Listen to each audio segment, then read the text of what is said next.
राष्ट्रपति ना प्रधानमंत्री किए पाती अधिक दरमा जानतु समस्त सालारी केती जी चाकरी करे से दरमा पाती हेले एमाने हेउछन्ति देशर सर्वबृहत आसन रे बसिथिबा व्यक्ति जो माने देश राज्य को चलाउछन्ति केबे भाबिचन्ति कि जो माने देश को चलाउछन्ति से मानकर दरमा केते होइथिबो।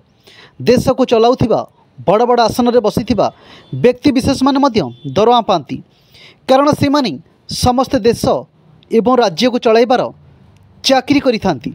से राष्ट्रपति हुअन्तु बा प्रधानमंत्री समस्तंकर मासिक दरमा रही।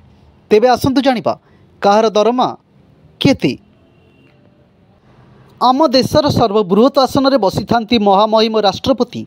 देशर प्रथम नागरिक हेउछन्ति देशर राष्ट्रपति। अन्य मानक भली राष्ट्रपतिंकर मध्य रही मासिक वेतन। मासकु तांकर वेतन हेउछि 5 लाख टंका। यह व्यतीत अन्यान्य खर्च मध्य राष्ट्रपति को मिलता है जेमिति कि रहिबा पई घर परिवहन पई खर्च सब भारत सरकार देइथांती। एबे ओडिशा झियो द्रौपदी मुर्मू राष्ट्रपति होइतिया बेले से मध्य 5 लाख टंका दरमा पाउथिबे। सेही बळी उपराष्ट्रपति मध्य मासिक दरमा पाइथांती। उपराष्ट्रपति काम केवल राष्ट्रपति नथिया बेले पड़िथाए।